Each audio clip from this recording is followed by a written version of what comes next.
हाल चाल हो ही रहा था तब तक सुमित्रा की आंखें खुली की खुली, पूरी शरीर टाइट और उसके मुंह से आवाज आना बंद। सुमित्रा की जो सखी थी वो बार बार सुमित्रा से बोल रही थी लेकिन सुमित्रा की कोई आवाज नहीं आ रही थी।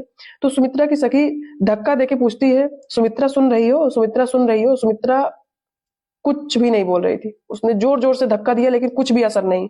ना सुमित्रा की बॉडी टस से मस हो रही थी। वो घबरा गई, जोर जोर से चिल्लाने लगी।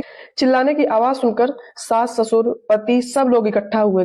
आस पड़ोस के भी लोग इकट्ठा हो गए। सब लोग बार बार सुमित्रा को बुलाते, उसको धक्का देते लेकिन सुमित्रा के शरीर पर कोई भी असर नहीं था। पति दौड़ा भागा वैद्य को बुला के लेके आया और सुमित्रा को किसी तरीके से बिस्तर पर लेटाया गया। वैद्य जब सुमित्रा को चेक करते हैं तो वैद्य जी बोलते हैं कि सुमित्रा की सांसें नहीं चल रही है, सुमित्रा अब इस दुनिया में नहीं है। इसके जल्दी से जल्दी इनके अंतिम संस्कार की तैयारियां शुरू करो।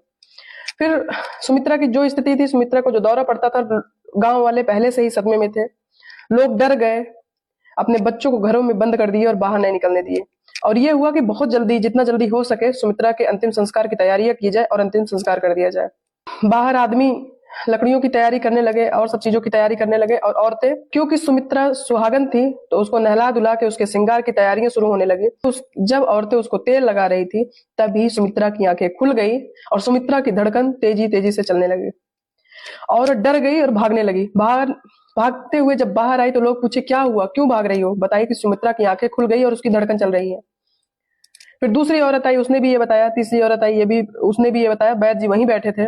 पति वैद्य जी से बोलते हैं कि वैद्य जी आप देखिए क्या हुआ। वैद्य जी जाते हैं, देखते हैं तो उसकी धड़कन चल रही थी और वैद्य जी बोलते हैं कि आप लोग मातम मनाना बंद कर दीजिए, सुमित्रा अब जिंदा है। चमत्कार हो गया। पति के खुशी के आंसू निकलने लगते हैं। पति दौड़ के जाता है, सुमित्रा को अपने गले लगा लेता है, लेकिन तब तक सुमित्रा उसको तेजी से धक्का देके बोलती है, तुम कौन, एक पराये मर्द हो के मुझे हाथ लगाते हो? पति डर जाता है और वैद्य जी से बोलता है, अब क्या हुआ? वैद्य जी बोलते हैं, बच्चे को ले आओ, हो सकता है बच्चे को पहचाने। बच्चे को ले जाया जाता है। जिस बच्चे को वो अपने जान से भी ज्यादा मानती थी, बच्चे को भी पहचानने से इनकार कर देती है। आसपास जो औरतें बैठी थी, जिसको सुमित्रा बहुत अच्छे से जानती थी, बातें करती थी, उसको भी पहचानने से इनकार कर देती है। वैद्य जी बोलते हैं, शायद अभी वही दौरे का असर हो, धीरे धीरे ठीक हो जाएगा। लेकिन ऐसा कुछ नहीं हुआ। सुमित्रा की हालत ठीक नहीं हुई। सुमित्रा 3 महीने तक लगातार एक पत्र लिखती और पति को बोलती, इसको पोस्ट ऑफिस में जाके बॉक्स में रखा हो। और सुमित्रा ने कभी भी अपने पति को पति का दर्जा नहीं दिया। पति सीधा पत्नी से प्यार करता, वो पत्र लेता और पोस्ट ऑफिस जाकर लेटर बॉक्स में डाल के चला आता। लेकिन पति ये जरूर सोच रहा था कि जब सुमित्रा पढ़ी लिखी नहीं थी, एकदम बिल्कुल भी कुछ नहीं आता था, तो सुमित्रा पत्र कैसे लिखती है? लेकिन पति भी ज्यादा सोचा नहीं। वो सीधा साधा था, जो सुमित्रा बोलती वो कराता है।